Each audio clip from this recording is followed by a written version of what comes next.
Next witness, 2 minutes. Kevin Anthony, Coalition of California Welfare Rights Organizations. Ditto. Thank you. Thank you, Kevin.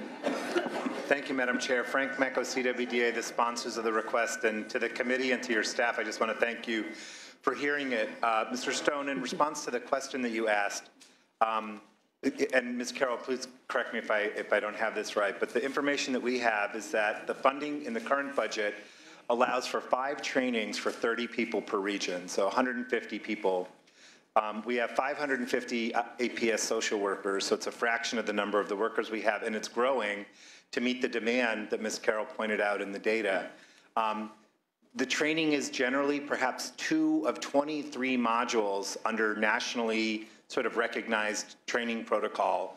So it would take a worker maybe 10 years if you were one of the 1 in 5 that gets trained to be fully competent under the resources that we have now. So the human case is made, the amount of resources that we have in the budget just doesn't even come close to meeting the need. Thank you. So Mr. Mecca, the $5 million would then expand the training to all workers. All workers, in addition to, as the agenda suggests, physicians, public safety personnel, public guardians, and others. Right now, we're expected to provide training to mandated reporters, and we actually do that with realignment money that either, it takes workers off the line or we cut into the services dollars. So the funding would allow us to meet the training that mandated reporters very often ask because they have a legal duty to report and they want to make sure they're doing it correctly. And it will allow us to have sort of a robust training component that's very comparable to what we do for Child Protective Services workers. Thank you. Mr. Senator Stone? Sir?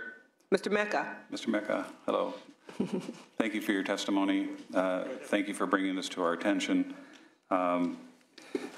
So the $5 million that you came up with, so how many workers will that train statewide? We expect that will train all 550 workers that we have today, and I believe there's some room for growth in the sort of to cover the natural growth. So the workers are in the counties? These are, right. So then I guess I understand that the $5 million that you're requesting, you would like to have distributed to all the counties, not to be used here. Actually, we actually support the idea of a state training infrastructure in order to leverage economies of scale and build off existing infrastructure. So it would provide the funding to allow our workers to receive that training. But as far as the delivery system, we're comfortable with the department's expertise in using what we've got. Because even though the program was realigned to the counties, training was the one area that stayed at the state level. And so we're going to retain that responsibility. So the $5 million will augment the training programs that are going to be developed and enhanced in the state for the counties to participate in. That's the way I understand it.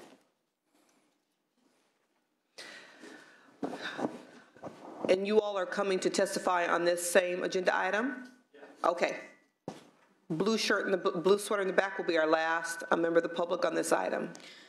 Good morning, Senator Mitchell and members. My name is Lisa Cooley. I'm a former governor's appointee, and I strongly urge you to support training of adult protective services social workers because you are protecting not only my independence, but the independence of adult protective services clients. Thank you. Thank you very much. Next witness. 2 minutes, sir. Yeah, my name is Harold Burley, and I'm probably coming from a different perspective, but I am a victim of adult abuse, and I feel like I've been just thrown out to sea. I don't know who to talk to. I need a social worker. I need somebody to talk to, and I feel like I've been abandoned. I've been to the family planning out on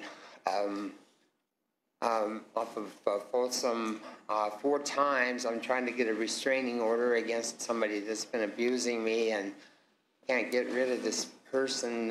Can't keep him out of my yard. I'm being stalked, and thank you, and I do need some help. So the director of the State Department of Social Services just handed you his business card, so you call him first thing tomorrow morning. Thank you very much. Okay, thank you. for new members who are joining our committee, you know, in these legislative committees, we don't encourage outbursts of either support or opposition. And what we do in this committee is we all practice American Sign Language, and the sign for applause is this. So that's your way of allowing us to keep the hearing going, but expressing your support of something. Thank you. Next witness, please, 2 minutes. My name is John Joseph. I'm a volunteer advocate for AARP, and on behalf of 3.2 million members in California, we're in strong support of this measure. On a personal level, I work for the Department of Social Services, particularly in community care licensing. Did some adult investigation, primarily in child care. And I can tell you from experience, 40 years with the state, the first thing when there's a recession of any kind or a cutback in services, training is the #1 item that is eliminated. So I can testify that this is very important. It's coming up probably after some funding for other programs within Department of Social Services, but it's a very unmet need, particularly what's been stated today, which is the increase in complexity of these investigations. So again, AARP in strong support. Thank you very much. Last witness. Randy Hicks, Californians Disability Rights. We echo all the comments that have been said. I concur with all the statements that have been said. What we're concerned about now is the fact is even if this proposal does pass and that training is done, we have to make sure that the training is done right and it's done correct and it's done with disabilities in mind. Thank you very much. Thank you very much, Randy. Appreciate it. We will hold this item open. We'll move on to item, again, 5180, Department of Social Services, SSI, SSP. Thank you. Pete Chervinker, our Program and Services Deputy Director, will present this item. Thank you, sir. Madam Chair, members, I believe the Sergeant has a handout for you as well on this topic. But in the interest of being brief, your agenda does a really good job summarizing this program. It provides vital income support for low-income individuals who are age blind or disabled. There's a combination here. We talk about the supplemental security income. It's a federal payment to low-income persons, and state supplemental payment, which is entirely state general funded. And there are other two other small programs described on page 7 of your agenda. They have roughly 14,000 caseload combined. That are often talked about in the context of this program as well. For SSI SSP, we serve roughly 1.3 million people every year in California, and it provides, again, vital income support for them. The budget reflects about $9.6 billion for this, 2.5 of which is state general fund. 2.5 billion state general fund for the SSP portion of the payment here. A number of years ago, as you've heard on a number of items, there was a budget action to eliminate the annual state-funded COLA for the SSP portion of the grant. So that's been flat funded. We're required by federal law as a condition of accepting Medicaid money to maintain our payments for SSP at the 1983 payment standards for a variety of different reasons that are very complicated to explain. But we are at the minimum federal floor on the payment standards for the SSP portion of the grant. I'm happy to answer any questions. And so the only changes in recent grant levels was the elimination of the COLA? That was the only thing recent. And what year was that? 2009, I believe. Okay. Yes, 2009. I should add, too, there is an annual federal COLA on the federal portion, depending on the piece of the grant that we're talking about. Got it. Okay. There's been no state COLA since 2009? That's correct. Thanks. In the handout, there is actually a COLA history on the final, well, not the last page, but the two preceding that. There's a history since 2008 of the various COLA adjustments, both for individuals and couples. Okay, it's coming now. Just give us 1 second. Thank you. Thank you, sir. Thank you.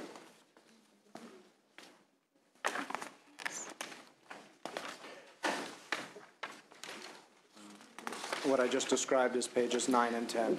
Is there something in here that will also explain to me the federal rule regarding their floor that hasn't been adjusted since 1983? Yes, there is. You would find that explanation on page 4 of the handout on the maintenance of effort. Oh, okay. We have basically two options under federal law. We can maintain the payment standards, or we can propose to the feds that we maintain our total expenditures as of 1983. That was the year the requirement fell. So any state that was making an SSP payment in 1983 had to maintain that payment as a condition of accepting Medicaid money for health services. Got it. Finance? LAO? Yes, good morning, Chair Mitchell and Senator Stone and Senator Monning. Our office has been asked by the committee to expand a little bit on the presentation by the department. We have a handout. I trust all members have a copy of the handout, which I will be following. And one issue that I'll be addressing that I know is of interest to the committee is looking at where cash grants are today relative to various measures of poverty. And the fact that the state has not granted COLAs in several years is very relevant in that discussion. So I'll go through this very quickly and be certainly available to answer questions. So perhaps turning to page 2 first, what we're asked to do is looking at grant levels in 2000, 2001 compared to today, so a 15, 16-year time horizon. So you'll see a figure in the middle of the of page 2 that looks at the 2 years. So we compare the 2 years, but we also note how the grant levels in those 2 years compare to the official federal poverty measure. A little bit later in the presentation, we'll compare it to a more refined, comprehensive measure of poverty. Okay, the various eligibility categories. So what we display here is sort of the maximum grant for individuals and couples, whether disabled or aged, that reside independently. So you'll see that in 2000, 2001, the maximum grant for individuals, when you combine both the SSI and SSP, was somewhat over the federal poverty threshold, 102.3%. For couples, 134.9%. You'll see a big difference with 2015-16 that the proposed grant that's in the governor's budget, while it is higher than 15 years ago, as a percentage of the federal poverty measure for individuals is now below the 100% threshold at 91.8%, somewhat higher for couples. Mm-hmm. We've talked, the department talked a little bit about COLAs. As the department mentioned, there is a federal COLA that has been consistent on the SSI portion of the grant. That is every January. It's based on the Consumer Price Index. The state COLA, which is based on the California Necessities Index, is true that there's trailer bill language that sort of permanently removed the COLA in 2009, but in prior years to 2009, there actually was a suspension, sort of a year-by-year suspension of the COLA. So as we show on page, actually a couple pages later, it actually 2004 or 5 was the last time that there was a sort of a state COLA. Page 3 just mentions the caseload and expenditures, how they've changed over time. So you'll see over the 15-year period, caseload has increased by about 21%. Expenditures have increased significantly by 57%, but most of the growth is in federal funding as opposed to state funding. So the federal funding has grown each year with the COLAs that have been consistent on the federal side. Turning to page 4 of the handout, the SSI-SSP program has been a programmatic area that has been used to achieve budgetary savings. And there have been actually various types of actions that the state has implemented to achieve budgetary savings in this program. The first action, which is shown on page 4, is just simply reducing the amount of the grant. This is separate from the COLA issue. Mm-hmm. And this was done, you'll see sort of bumps downwards sort of on the figure. But there is as the department mentioned, there is a minimum level that the state grant can be in order to achieve federal funding. And we reached that minimum level for individuals in 2011-12. We reached that level for couples actually in 2009-10. So there's no further room to reduce the SSP grant sort of as a budgetary saving. The second action that the state took, as shown on page 5, is just simply not providing the state-funded COLA. And since 2000-2001, actually in most years, a state-funded COLA was not provided. We give the detail there. And the final action is maybe somewhat of a technical action that the state did in 1 year, and that is in 2005-06, the state actually didn't, in effect, pass through the federal COLA to the recipients, but reduced the SSP grant by the amount of the federal COLA. So in effect, didn't pass on that benefit to the recipients, but used it as a budgetary savings. So probably the all-important page is page 6, which will provide a fair bit of context, I think, for the committee for the proposals that are going to be presented to you by others. And this is looking at where we stand now in terms of grant levels, relative not just to the federal poverty level, but also to what's called the research supplemental poverty level, which is a much more refined and comprehensive measure of poverty. It's relatively new. A key difference with the official federal measure is that it does take into account such things as cost of living, which is very, very relevant in California. So if you look at poverty in California over the last, say, 2011 to 2013, under the official federal measure, the poverty rate is about 16%, but under the more refined comprehensive measure, it's over 23%. So a very significant difference, and it certainly makes our poverty rate stand out sort of in the nation. Mm-hmm. So what this figure shows is where sort of the current levels as proposed compare to the various poverty poverty thresholds, but also compare to what would the situation be like as if the state did every year, sort of since the COLAs were suspended, actually did grant a state COLA, to show you where we would be and where we would be as related to the various poverty thresholds. So you'll see on the left side, sort of with as proposed, that as mentioned earlier, for individuals we're actually below even the official poverty measure. But when you look at the more refined measure, that in a high-cost county, the grant for an individual is currently is 67% of the poverty threshold. And for couples, it actually brings you below the 100% threshold as well in high-cost counties. So if the state had continued to grant COLAs since 2005-06, you'll see that for a number of groups, we would be above the all poverty thresholds, but still in high-cost counties for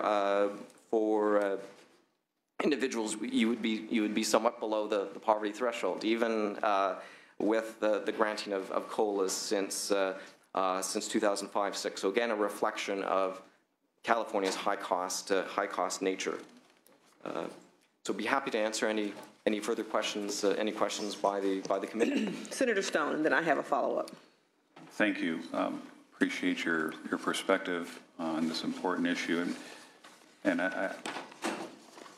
in 2003-04, 2005-06, 2006-07, prior to getting into the Great Recession, there were no COLAs provided. The state was doing fairly well at that time. The economy was robust. What was the thinking at the time as to why a CPI wasn't given or appropriate? Do you know? You know, I don't know whether the department would have an answer to that, that question. A fair question, Senator.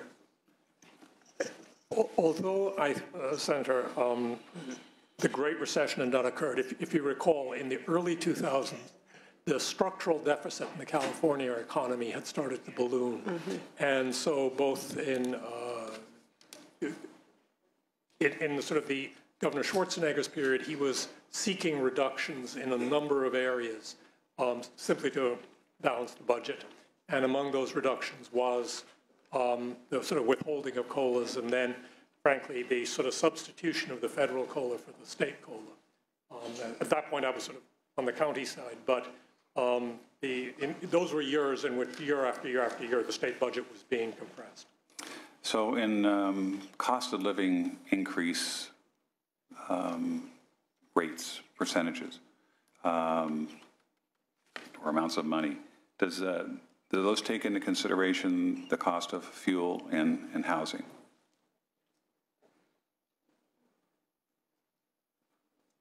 Pete Shervinker with the department.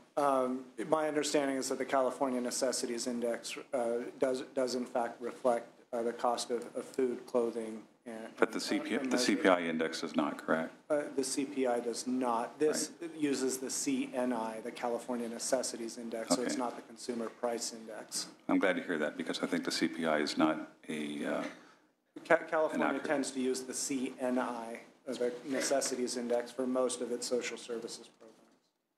Thank you very much. But the challenge with that is, and we've had this conversation now a couple times in sub 3, and my question to you, Mr. Newton, is whether or not you feel it's prudent that we unilaterally eliminate COLAs, across social services programs, which prohibits it prohibits even us having the conversation about whether we can afford them this year or not. Is it prudent for the administration to have just wholesale eliminated COLAs in many of their social service programs? Well, I guess in terms of the legislation in 2009, that essentially meant that sort of COLAs were not automatic. But obviously the legislature's policy prerogative, budgetary prerogative to do what it would like in any year. So it's more sort of the automatic nature of it or so. But it is an important policy question, important for the legislature to look at it, sort of its policy objectives for various programs. Some in the health and human services area have, basic subsistence as being a goal, and obviously inflation is relevant sort of in that. So it is a policy question, but definitely something that I think the legislature should examine sort of every year and based on its priorities, decide what it would like to do sort of with the COLA. I would agree with you. Senator Monty, anything else? Senator Stone? Yeah, I'm just very concerned that we're talking about some of the most vulnerable people in the state of California, the aged, the blind, disabled. And I see that individuals are living at 67% of the poverty line. I just don't know how they can do it, and couples 80% of the poverty line. So these COLAs that have not been applied to the program are obviously cumulative and have a cumulative impact on the most vulnerable of citizens, which is a concern for me.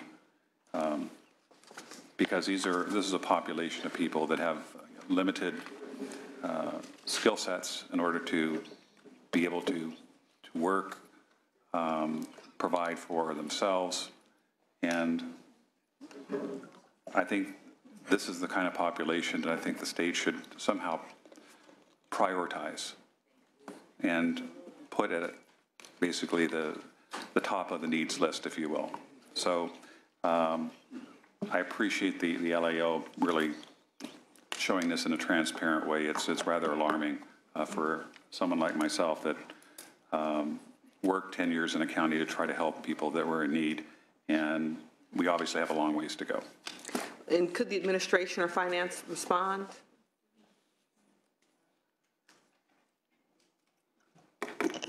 Well, speaking for the department, I mean, clearly this is a population for whom we have great concern. The service needs of the population are very real. The fact that California has extraordinary housing costs in much of the state is a very real factor. The high cost dimensions are, very much noted. In terms of sort of regional approaches, it's our understanding, however, that the Social Security Administration, through whom the payment system runs, works by a single state payment level. So it's unlike, for example, the CalWorks payment level, which we tier in California. However, adequately or inadequately, but we tier it. I think that the level we're going to have to set it will be statewide. Obviously, the governor's budget proposal does not include an SSP COLA, but we're in the process of dialogue with budget committees and the legislative process.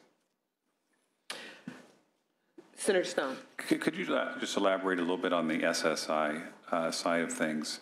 At the federal level, is it fair to say that an individual that we're talking about here today in the state of California would receive the same benefit as a citizen in Minnesota? You were talking about this tiered issue. Is that what you're reflecting, that in California, is there a higher benefit value because of our high housing and cost of living here? And if there is, are there any parameters, if the state were to step up to the plate, is there any way to increase the federal participation in any way, or is their contribution irrespective of what the state's contribution would be? In other words, is there a matching program? The federal participation is basically fixed, and they will then calculate it based on their calculation of national cost change factors, and that sort of becomes the COLA that has been, except for 1 year, passed through to recipients. The amount received at the end of the day will differ from state to state because of the SSP portion, the state-only portion, and different states will be at different places in that. So there is not like from state to state in that fashion. But the point I think I was making earlier, Senator, was that for Social Security Administration, for California, they will look to one combined SSI-SSP payment rate because the payments go through the Social Security Administration. But the federal contribution remains static. Remains static. No matter what the state of California contributes, we're not going to maximize any more expenditures by the. If we reduce below the sort of the floors that Mr. Javinka spoke about earlier, then what is frankly at risk is the state's Medicaid payment structure.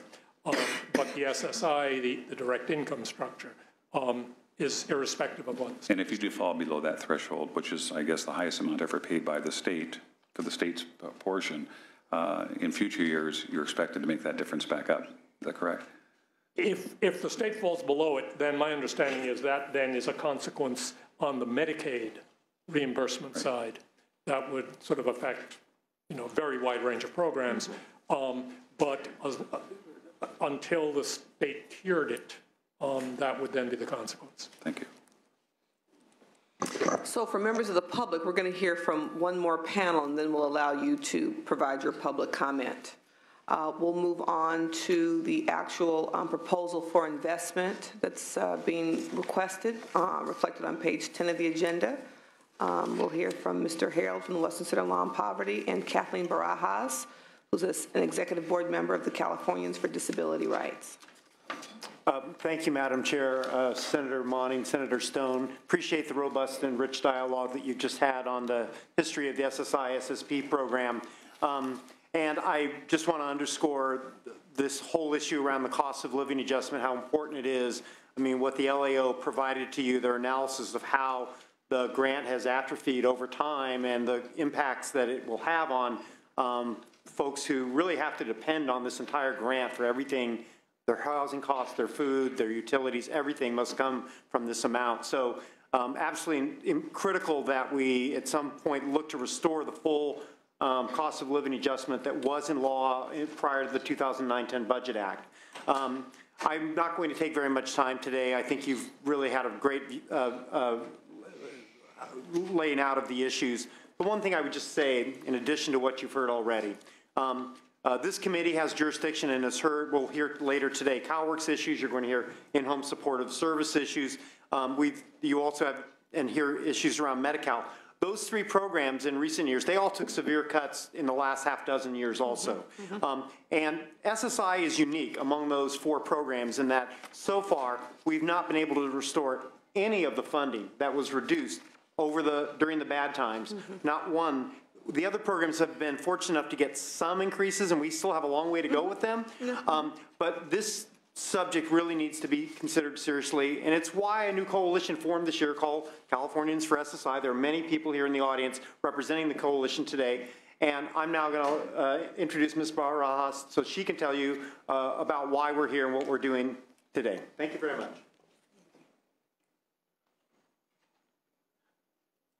Good morning. Thank you for the opportunity to speak with you today. I am Kathleen Barajas from Los Angeles.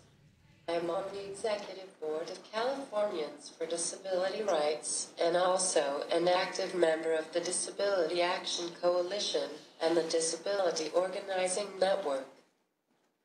I was born with cerebral palsy, which is much like someone who has suffered a stroke, only I had mine when I was in my mother's womb.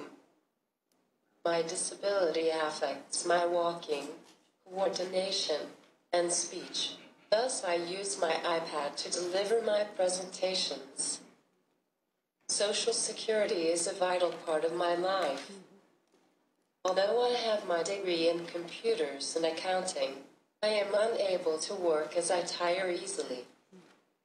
In my field of accounting, 50 to 60 hours a week is the norm, something that I could not survive. Also, because of my difficulty speaking, I might not be able to easily interact with clients, another obstacle in my pursuit of employment. With that said, any cuts to my Social Security benefits have a big impact. I am fortunate that I live with my mom and we help each other in many ways. If I lived on my own, there is no way that I would be able to pay rent and utilities, buy food for the month, and take care of incidentals that come up.